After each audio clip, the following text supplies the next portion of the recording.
Thank you. Hey everybody, my name is Tony and I'm an alcoholic. Hey, Tony. And I have to make notes. I don't know if I speak from them or without them better, but it may be one or the other. They may keep me at least hitting some of the highlights. There seems to be a pattern going here. I went to the state assembly in the fall, and Taylor was there, and Terry was there, and so far now we've got 3 speakers who were there out of this district whose name starts with T, who have managed to speak to this group. So I don't know what's going on. Karen spoke too, and she doesn't start with T. So we've just got 1 or 2 people left that were there. My sobriety date is June 9th, 1997. If I'd have known about it before then, I would have waited a day and made it on the AA birthday. But I didn't know about it at the time. So I got sober right outside of Washington, D.C. in Northern Virginia, and I moved down here just about 4 years ago. Probably let's say the second best move I've ever made in drinking or sobriety. I'm just delighted to be here. I love it here. The people are great. The golf is great. I'm retired. Life is great. And I couldn't be happier right now. I don't know when I had my first drink, but I think I was probably somewhere between the age of 3 and 5. My father drank regularly. He was primarily a beer drinker, but he drank beer most every day except for during Lent. He never drank during Lent. But we had a little beer cup around the house about this size, and there were 6 children in our family, and we all worked our way through that little beer cup. I'm the only one in the program.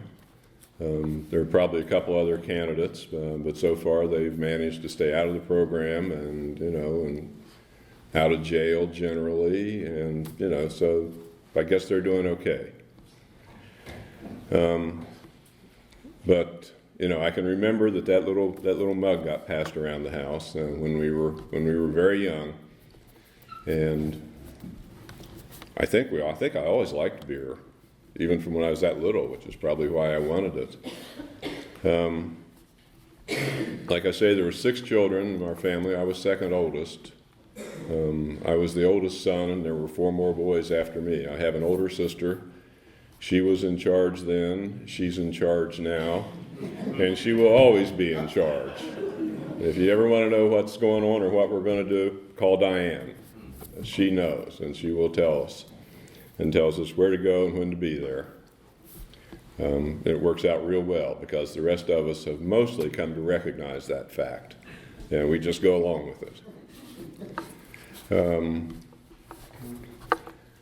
I'm not sure what the impact of my childhood was. I don't remember much at all of my childhood, and I'm not sure why that is, whether I've blacked it out or what. It was a busy family with 6 kids. People didn't grab you and hug you every day and say, I love you, and I don't think that was necessarily the pattern back then anyway. But when I was 6 years old, it was going into the end of my first year in grade school, I was supposed to carry the crown for the May Queen, and that was a big deal. I got polio that spring, and I didn't get to do it, and I've hated Tom Santer ever since, because he did. But I remember that. I remember being in bed and being very sick. And with 6 kids in the family, nobody ever seemed to notice until about a year or 2 later that I limped a lot.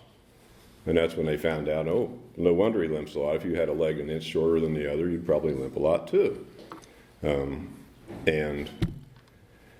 Somewhere in that same age range, and I really don't know when it was, electric trains, Lionel, American Flyer electric trains were really big, and all of us kids loved to have them and to see other people that had them. And a fellow that lived up the alley from us called me one day as I was running around with the other little kids and asked me if I wanted to come and see his electric train.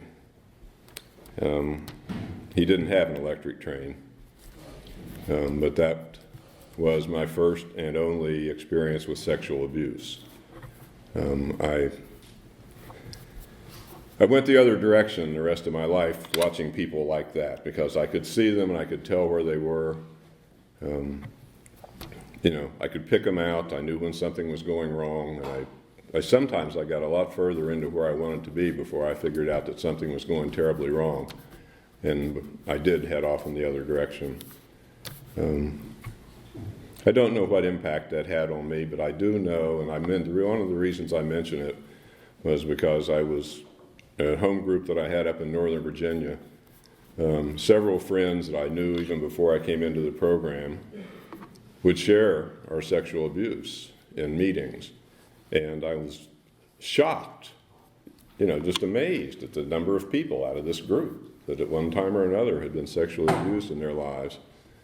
And I have mentioned it in other meetings and had people come up to me and say, wow, I'd never really thought about that. I've buried that for a long time, thank you. And there it is.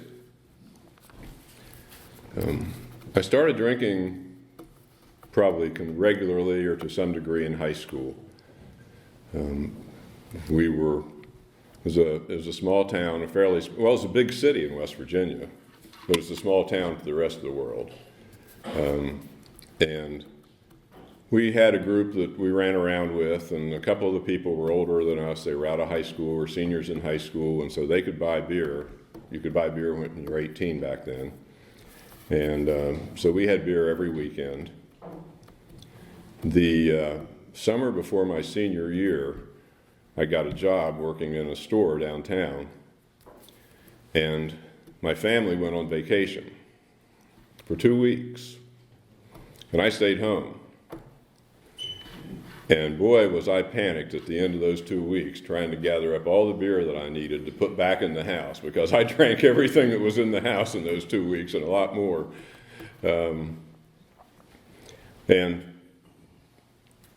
I believed most of my life that everybody drank like I did, even though there were lots of things to the contrary that led me to should have made me believe otherwise.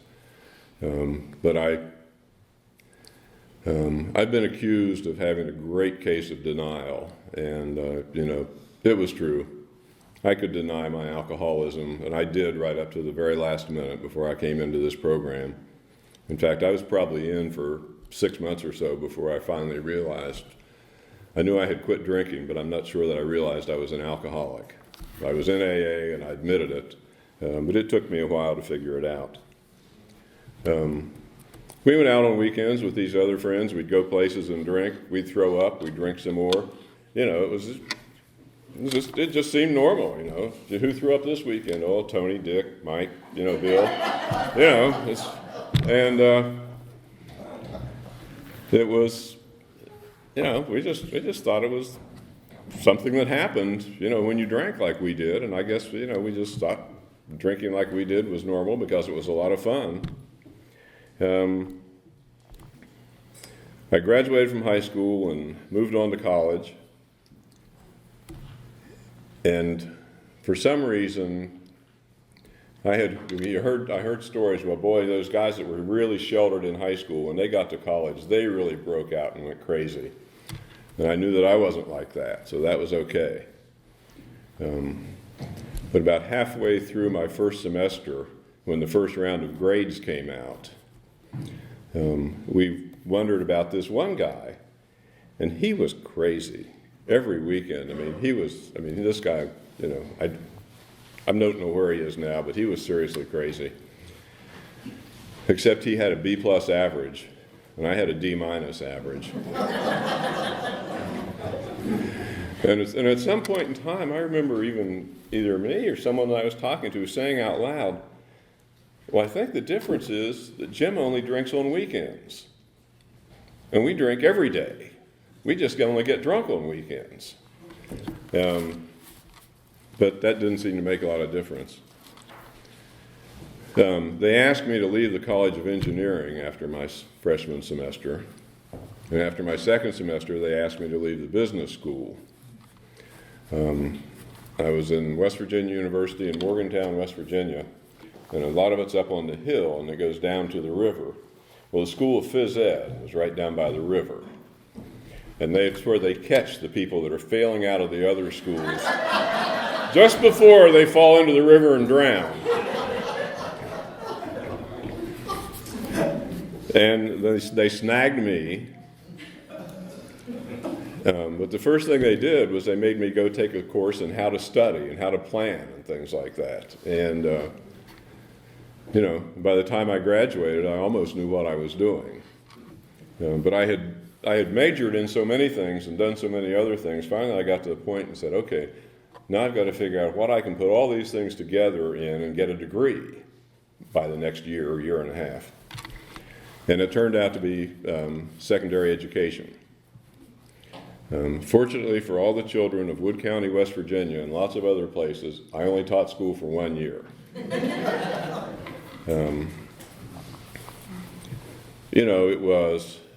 It was hard work. I hear about planning periods and things like that about teachers these days. I had 6 periods a day. I had 1 free period a week, Friday afternoon.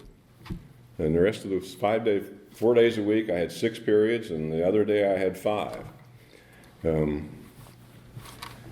But it was a good thing it came on Friday, because every Thursday night we all went to the Nightingale and drank until midnight or whatever. I can't imagine what I smelled like in school on Friday, but I know it wasn't good. But I got about halfway through that year, and I was an unhappy person, and it kind of bothered me, because I had an aunt who was a school teacher and a loved school teacher for many years, and she got me the job. And went to see this principal and said my nephew was graduating and he's looking for a teaching job, and the guy hired me. He interviewed me and he hired me. But I finally, after a while, I said, I just don't think I'm cut out to do this. I was teaching English to 7th and 8th graders, and that's not a good combination any place, particularly where I was, and I was the first person to institute a new system of teaching English. And the kids didn't understand it. I didn't understand it. I knew the old stuff. I had learned English, and I was good at grammar, and I enjoyed literature, and I was good at that, but this was totally different.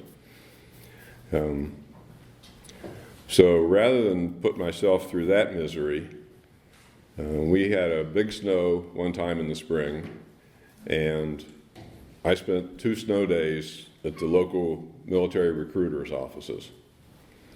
And I figured, I'm not going to teach school anymore. It's 1964.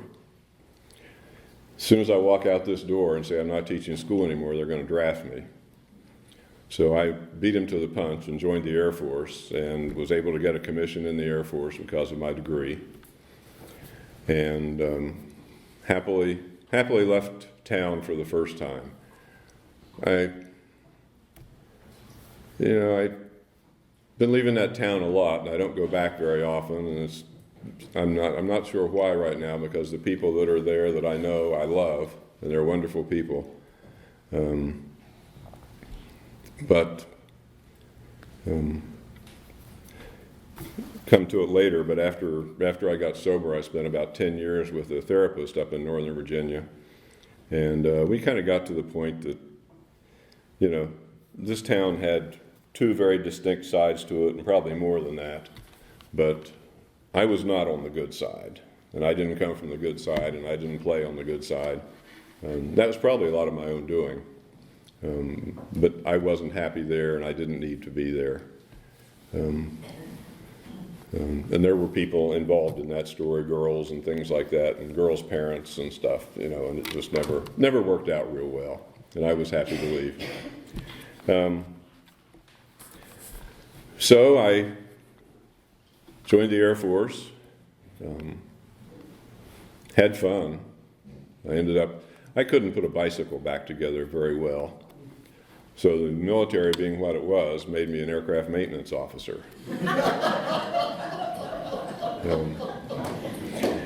I did learn about airplanes, and I learned well, and I got a fairly decent reputation in the group that I ran with, and I spent 2 years maintaining F-4Cs, and it was a lot of fun. When I got my orders to Vietnam, nobody knew the organization. I was assigned, a lot of them just sent you to a base in the Air Force and they parceled you out. I got them to a specific organization and nobody knew what it was. And I got there and it was a high-wing, reciprocating engine, propeller-driven aircraft. Had absolutely nothing to do with anything I'd ever learned about airplanes in the last 3 years. So I got a chance to learn more. Vietnam was a good place to drink. And, all the meals were served in what they called the officer's mess, and, which was actually the bar. And, you just went there and drank every night. And that was a solid year. And in fact, 2 or 3 years ago, I was at home and I was talking to somebody that I didn't know very well, but he was my age, and he had flown F-4s for the Marine Corps and was based someplace in Vietnam. And so I said, well, what did you do? And he said, I drank. And we never got into it, but we were out with a group of people, his wife and my cousin and a couple other people, and he was drinking Coke, and everybody else was drinking beer or drinks, and I was drinking Cokes. And I'm probably going to see him again this summer, and I think I'm going to have a chat, because I think he may be in the program. We all end up where we need to be. The Air Force had sent me to Tucson, Arizona, and if you had to be someplace in the Air Force, it wasn't a bad place to be. We had 3 houses of bachelors, side by side by side. The swimming pool was behind the middle one. The kegs were in the backyard out behind the middle one.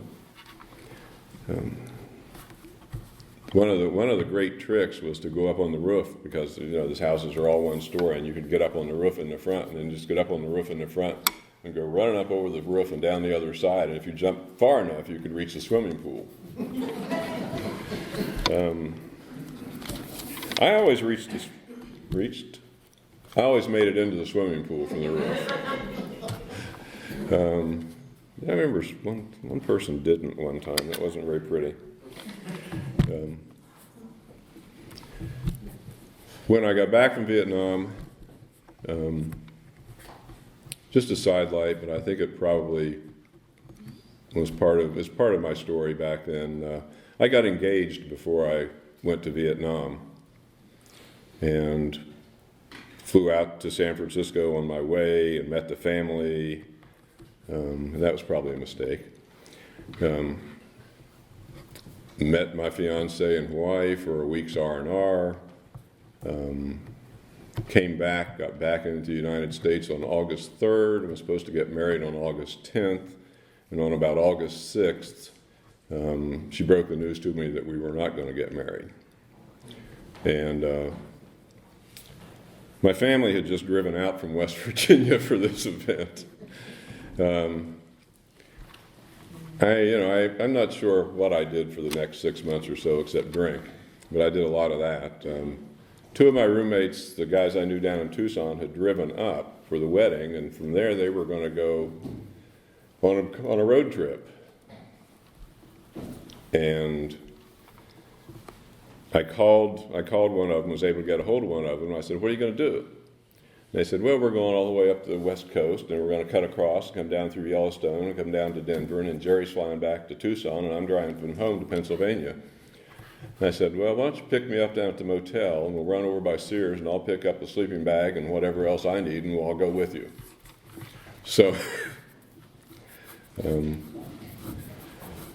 that's how I started my tour back in the United States. I ended up was assigned to a base in western Massachusetts, Westover Air Force Base.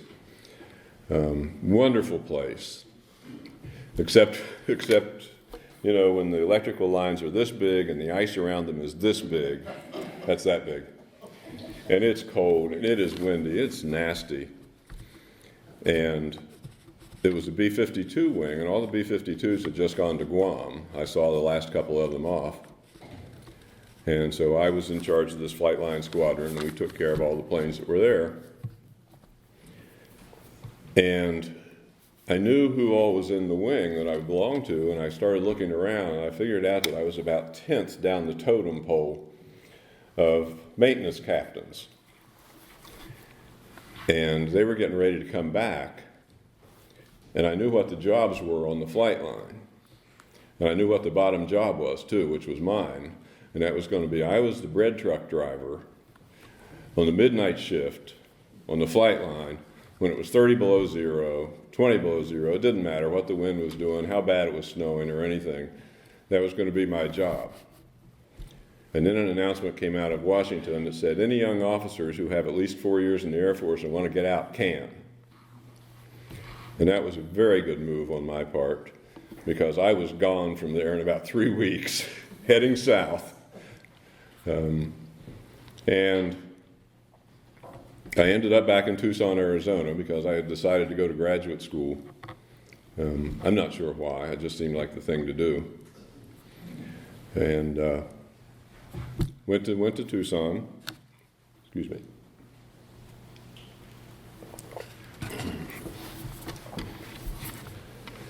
Of course, when I was there, I had been in the Air Force and, clean shaven, clean haircut, all this stuff. And I got out of the Air Force the end of January, and I arrived in Tucson sometime around May or June. I had not shaved, not had a haircut, either of those things since I got out.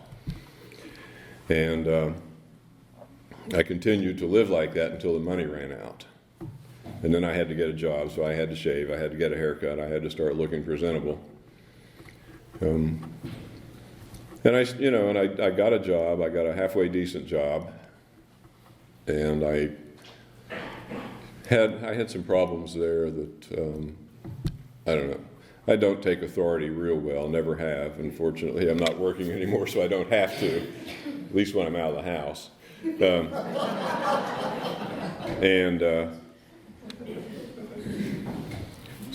So I forget exactly what happened, but anyway, I left that job not under the best of circumstances, and my roommate was working at the Arizona Youth Center, which was where the state of Arizona kept their adjudicated youths, teenage boys. And so I worked there for about 6 months. That was an experience. There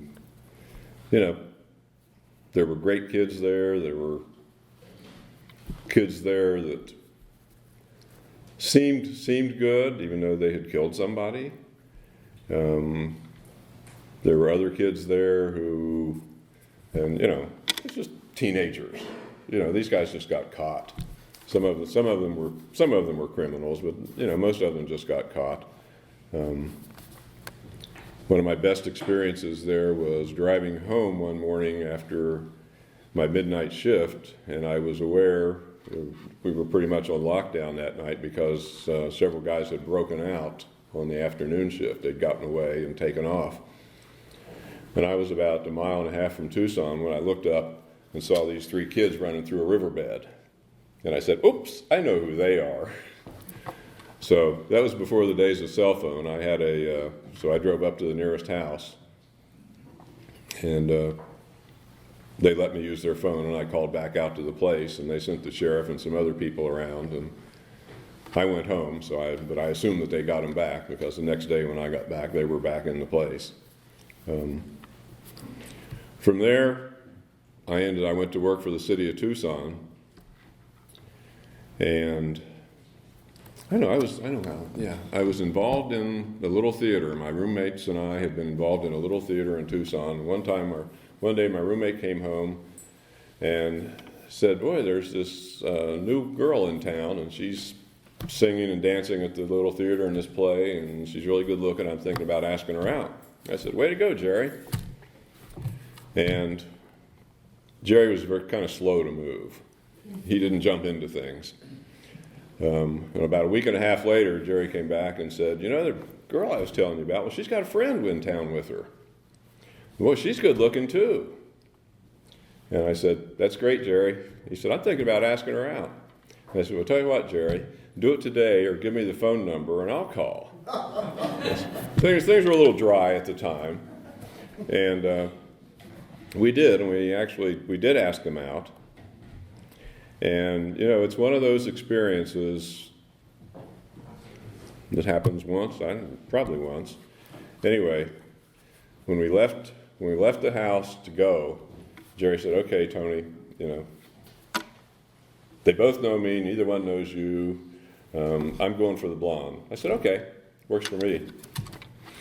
And then they walked in the room, and I thought, Jerry, you're my roommate, and you're a really good friend. But I've got the car, and I'm going to direct how people end up inside my car.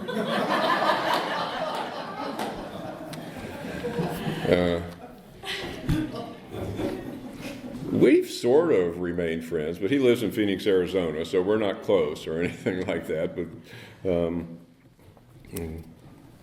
about 3.5 months later, I married this lady, and we're still married.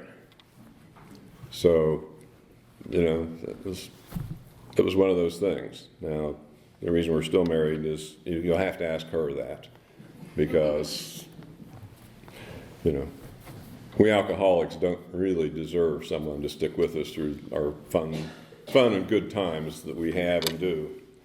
I certainly didn't think so. I started graduate school in Tucson, and I had a professor who came in. He just finished his doctorate at the University of Southern California, and we got to be friends. And after about one semester, he said, you know, Tony, you ought to quit here and move out to Los Angeles and go to school at Southern Cal. It's a much better program than this, and I think you do real well. And I said, Jack, I said, you know, I barely got through undergraduate school. I don't think they're going to want me in their program out there. And he said, yeah, they will. You go out, and he told me how to work the program. And of course, being a good alcoholic, I could pick up on that in a heartbeat. He said, you go out there, you meet up with someone, you know, you tell them what you want to do, and they'll say, okay, you have to take a couple of courses, and so you can do the coursework. And then about halfway through that semester, you apply to the program, and they'll let you in. And I said, oh, okay. And that's what happened. I went out, I signed up for a couple of courses, I started taking them, they figured out I could do the coursework, they let me in the program. A year later, I ended up with a master's degree. I had, from the time that I had gotten out of the Air Force, or let's see, time I got into the Air Force, all through Vietnam, out of the Air Force, that was pretty steady drinking. That was daily drinking, binging on weekends. Graduate school was quiet, you know. We had some friends who lived in Los Angeles. We would go visit them, you know. 4 of us might drink a bottle of wine. That was it.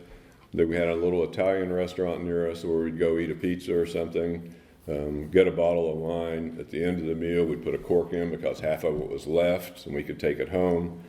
You know, it was rather quiet and not a lot of drinking. When we had pretty much decided we wanted to head back toward the east, somewhere in the east, and I found out about a program in the federal government that if you finished a master's degree and could qualify, it was a good entree into the federal government. At this time, my sister lived in Washington, D.C. with her husband, and so we kind of decided, okay, we're going to go to Washington, D.C. Her husband, if there was an angle about anything, he knew it. And he pretty much said, okay, Tony, if you're going to work for the federal government, then you ought to come to Washington, D.C., because all the grades are in Washington, D.C., and all the money's in Washington, D.C. You can have the same job here that you have in Los Angeles, and they're going to be paying you $20,000 a year or more. And I said, that makes sense. I think I'll go with that. I did, so we moved to Washington, D.C. We lived in a couple of apartments on Capitol Hill. And one, we became friends with these people who moved into an apartment right near us at the very same time. And they opened the Capitol Hill Wine and Cheese Shop. And I think they could have had a very rough first year had it not been for me. But, if we didn't buy beer or wine there every day, it was at least every other day. Half of our meals came from there. And there was a lot of drinking. A couple of years later, maybe a year later, we bought a house. One of the memorable events of that first year was that we didn't have a washer and dryer. They didn't come with the house. And so we had gone to a laundromat on Capitol Hill. Well, there were several liquor stores up and down Pennsylvania Avenue, and Red's was one of them. And if you knew anything about Capitol Hill and Red's, you knew that if you stood here and looked back in the back, there were usually 3 cops sitting back there. Well, the guys who had come into the store that night apparently were not aware of that. And the cops weren't there because when I walked up to the counter, we put the clothes in the laundromat and I went next door to buy beer to drink while the washing and drying was getting done. When I walked up to the counter, I said, I don't recognize this guy at all. And when I looked over the counter, I also did not recognize the gun in his hand. And 2 other people came in behind me, and I went, oh, I wonder whose side they're on. And about that time, something happened in the back, and there was a gunshot. Well, I was the first person out of the store. There were 3 people between me and the door when it all started. But I was the first person out of the store. I went down 2 doorways, and I looked over my shoulder. And as I looked over my shoulder, there were 2 guys behind me, each of whom had a gun in their hand. And I said, but they were starting to veer off. They weren't concerned about me. They were concerned about getting out of there. And so I hit the ground in the doorway, and they went the other direction. That was right before we bought the washer and dryer and didn't go to that laundromat anymore. Actually, we had friends. There was a woman I was working with and then a fellow who joined our office, and they became a couple. And we used their laundromat until we could get ours installed. We ended up buying a place. We lived on Capitol Hill, and we think we had a child. Well, we're just about to have a child. And we, for some reason, went down to southern Maryland, down on the Potomac River. I know, we went down. I had a reasonably distant cousin who owned a place down on the river, and they always talked about going down to this place and how much they enjoyed it. And so we drove down there one day, the 4 of us, and 2 weeks later we had a contract on a cottage on the river down there. It was Kay and I and this other couple. We drank a lot. Driving down there, I always had this thing. It was about a 45-mile drive, and you were on a main road most of the way, and then you went off on a smaller road. And my rule was, of course, I always had a couple beers before I left the house, but I didn't drink while I was on the big road. But I had one in my hand, so as soon as I turned off on the side road, I started drinking again for the next 25 miles. And that was Friday night, and yet usually lasted until Sunday night. If there were 2 beers sitting on the table, someone would say, which one's yours? And whichever one of us spoke first said, the fullest and coldest is mine. And whenever anybody would get up to walk toward the house, if we were out on the deck or someplace, the other person just turned around and said 2. And that was, from the time we got down there, have breakfast in the morning and start drinking, and drank through the day and into the night, and got up the next day and did the same thing.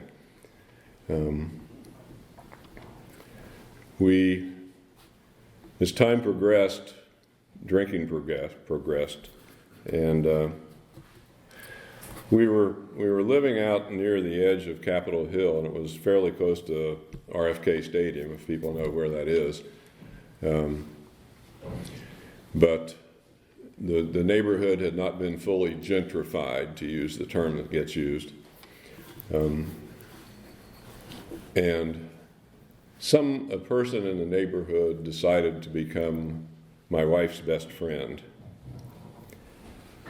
And it turned into stalking and harassment, and we saw police, we saw attorneys, we saw lots of people, and the basic answer was, this person hasn't committed a crime, and there's nothing you can do. And the police actually stopped me on the street one day and said, I know what you're thinking, don't do it, because I was about a block behind the guy going down the street. And he said, this guy's smart, he knows what he's about, we know him, and you will end up in jail. That's a very tough situation if anybody's ever been in it, because you can't do what you think you ought to do. The other people don't think you're doing what you ought to do. And I drank a lot. And I changed jobs, and I went to work in the wrong place. It was really good for my career, except that, I drank from noon on every day. It just, and I usually stayed at work an hour or two late to drink more. In fact, I was in one of those very small agencies in Washington, D.C., that, because we dealt with foreign governments, had a liquor cabinet. And I was in charge. And I had the key. And there was no inventory. And I could buy liquor that whoever was in charge of that at that time seized, at borders and things like that. And we could draw it from there. And I could draw what I wanted and drink it. And I did.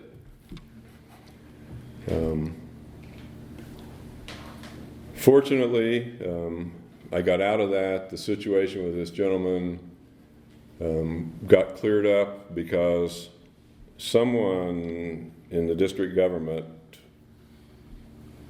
who was probably a friend of a friend, said, I'm not supposed to tell you any of this, but here's the story, and if you do this, it will stop immediately. And we did. And if anybody knows the name St. Elizabeth's, that's where the person was from. And the consequence was that this person was told, as long as you want to be out here on the streets, you had better stop this, or you will be back there next week. I don't know if I stopped drinking a lot then or not. This was getting into the mid-1980s. I had gone to work for a different agency. I was still drinking a lot. It didn't seem very strange to me to go to the local deli and pick up a couple of 16-ounce cans of beer and go over and sit in the park and drink them for lunch. I knew a lot of other people didn't do it, but that was the way I spent a lot of my lunch times then. I probably have to admit that the problems that my boss had with me were probably partly my fault, because there were things they liked about my work and what I did, but I think that and there was never a discussion of drinking. There a lot went on in the agency, but it was a very hard-working agency and a lot of hard-working people, and they worked long hours and they worked hard, and I did too. And I just happened to drink a lot when I wasn't working, or maybe when I should have been working sometimes. In the middle of this, we moved from Washington, D.C. We had 3 kids by this time. We had a townhouse on Capitol Hill. It got very small.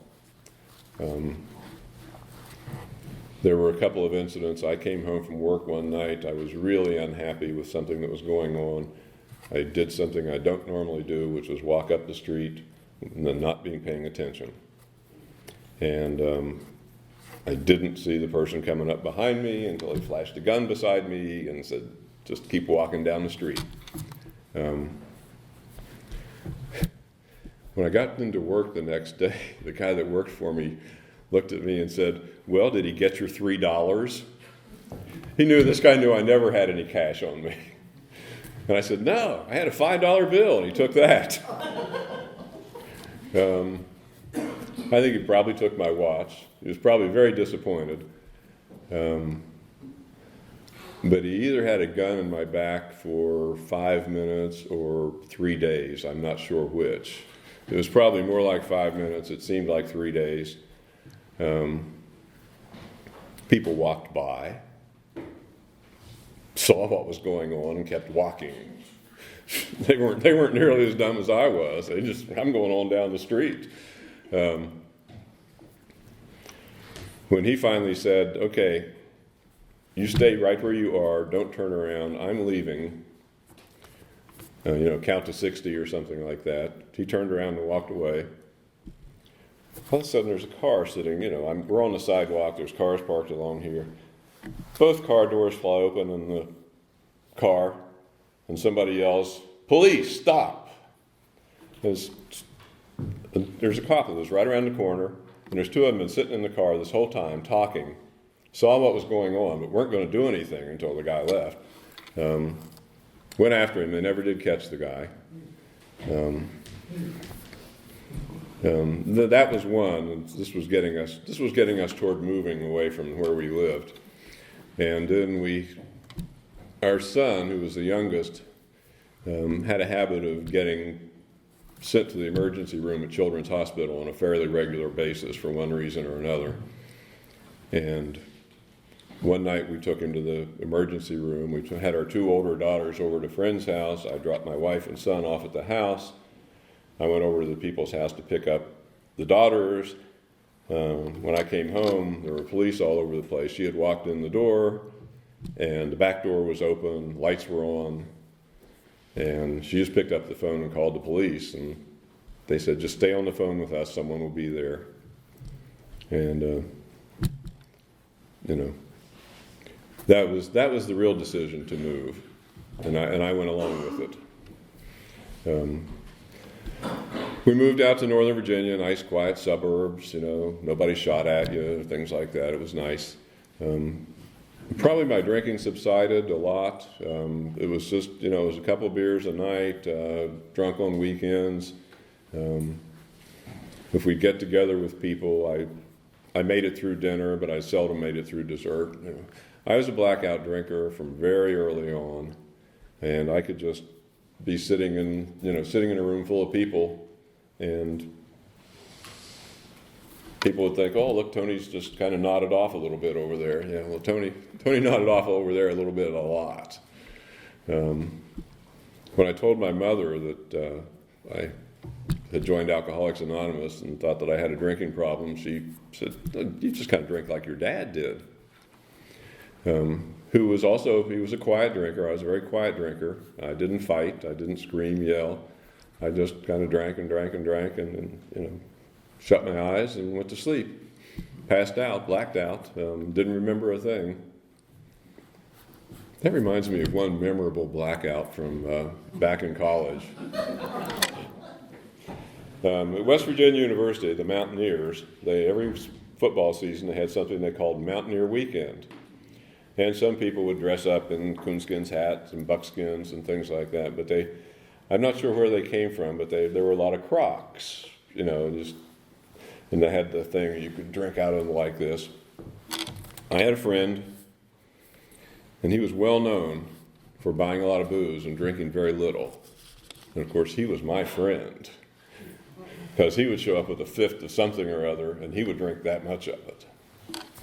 So we got to the football game on this weekend, and he had this Croc, and somehow in putting it down, it got cracked, and the whiskey was leaking out the bottom of it.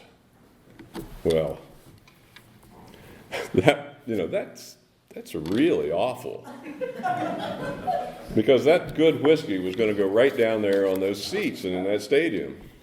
I drank it. Very little of it leaked out the bottom of that. And as much as I drank and as long as I drank, I was never able to drink a whole lot. I remember being at the football game. I remember it being cracked. I remember drinking a lot. Then there was another incident, I thought, of up in our dorm room, of someone being given a shower and kind of being sobered up so that they could go to the dance down at the student union. And about 5 years into sobriety, I figured out that that was me. And the next thing that I knew from sitting at the football game was standing in the student union with two other people talking to my sister's roommate. All of a sudden, I'd been at a football game, and all of a sudden, here I am. It's 6 hours later. I'm dressed up. I've got on a coat and tie. I'm all spiffed up. I'm standing there talking to my sister's roommate. What in the hell happened?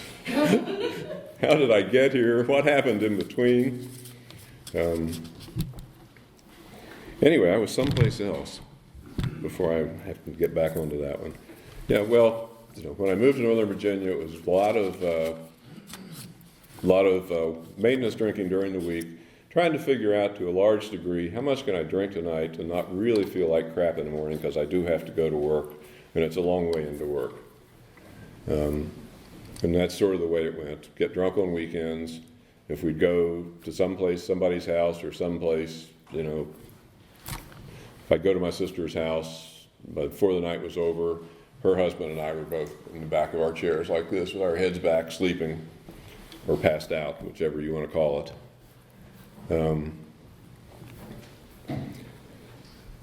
Our kids were in school, and we were going to church regularly, and there was a group of people there that I liked, and they liked me, and we were friends, and they seemed to belong to some organization that I didn't know anything about.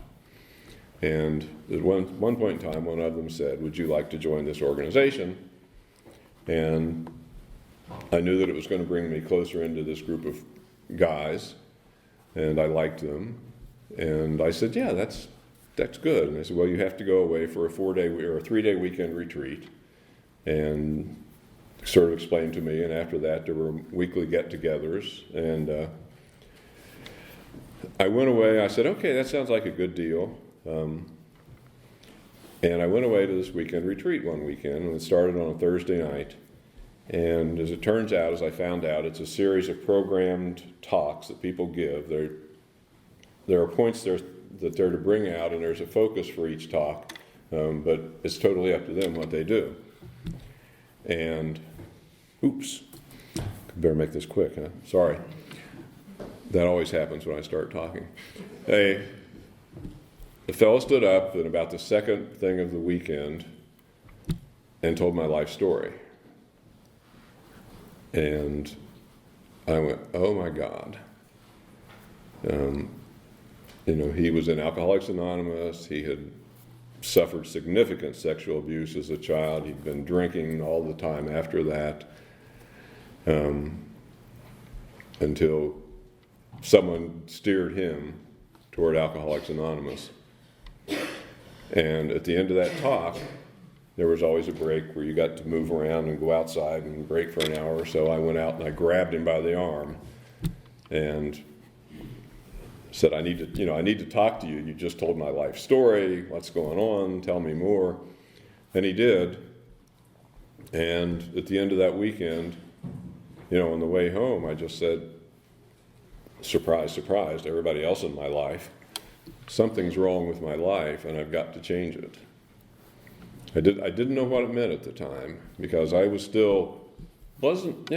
alcoholism thing, I knew that if you did some of these, I didn't know anything about Alcoholics Anonymous, except I knew you didn't drink. And that sounded scary, very, very scary. So I started seeing a therapist, and after maybe 2 meetings, the therapist said, "I think we need to talk more about your drinking." And shortly after that, it was, "Perhaps you need to consider doing something about your drinking. Have you considered Alcoholics Anonymous?" And a little bit after that, it became, "We're meeting every Tuesday, and this is Tuesday. And so if you want to come back next Tuesday, come back and tell me about the Alcoholics Anonymous meeting that you've been to." That weekend, I was in the car, and I had to run an errand Saturday night, and I was on my way home from it with Italian food in the car, and somebody pulled out from a side road too close to me, I thought, and I hit the horn and my bright lights, and they stopped, and I hit them. Boy, was I angry. I knew that I had to do something now, and I was I'd been an angry person for a long time, but this was getting way up there. And fortunately, as it turned out, the license plate fell off of this person's car, and I deduced, rightly so, that the license plate did not belong on the car to which it was on. And so nobody called the police that night, or I could have been in serious trouble. I called AA Monday morning, and I got someone on the phone who was not very helpful, and I said, okay, bye. 2 hours later, I said, oh, crap. I guess I really have to do this again. So I picked up the phone and called someone, and they said, Vienna Presbyterian Church, 8 o'clock speaker meeting. I went, identified with the people that were there with what was being said from the first minute, stood up in the circle to say the Lord's Prayer at the end. I was the closest person to the door. Every person when the first time they walked into one of these meetings is the closest person to the door trying to get the hell out. The guy had a hold of my right hand, wouldn't let go. He said, you're new. Oh, how can you tell? He said a couple other things and said, Thursday night, St. Mark's Church, 8:30, be there. I'll see you there. Steve has been a friend for a long time. And I went back Thursday night. I went back. This group that I had joined through this retreat had weekly meetings. I went in the next Saturday morning as we were all getting together for coffee, and it was a pretty honest sharing group. And I said, I went to my first AA meeting this week, and one guy looked over at me and he said, my wife goes to a really good AA group on Friday nights. You ought to consider that. And I went, I've been coming back ever since. I owe my life to this program.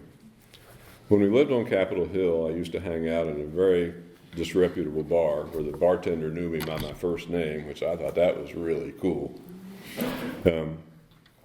It's still there. His daughter runs it now. My daughter goes there. There were guys who lived in one-room apartments on Capitol Hill.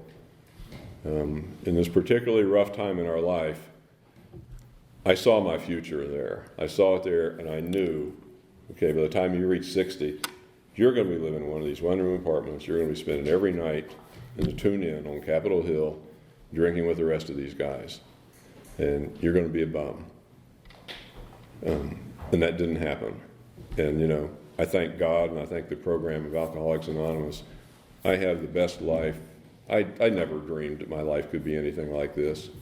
I grew up not being nearly as good as, not able to. I lived with in a town with a group of people. There were people who were a lot of athletes. I have a cousin visiting me now. He's 12 days older than I am. He's 6'7". He weighs about 220. He was the basketball player of the state for the last 2 years. He played 3 years of college basketball. I couldn't do any of that stuff. And I never felt as good as. I came within 3 strokes of beating him yesterday. And if he hadn't had 8 pars in a row today, I would have gotten close to him today. But damn, he got hot. I love this program. I really enjoy this meeting. I started coming here about 2 years ago, or maybe a little bit longer than that. I had to take some time off this spring when they took my foot apart and put it back together. For a while, I used to think, well, you shouldn't go to speaker meetings because they're just a lazy way. You don't have to share, and you don't have to participate. And I think Wilder said something to me one time to the effect of, yeah, but you hear a lot of good stuff there, stuff you need to hear and stuff you need to know. And every time I come to this meeting, I hear wonderful things that I need to hear and I need to know. And I've always been afraid you might ask me to talk.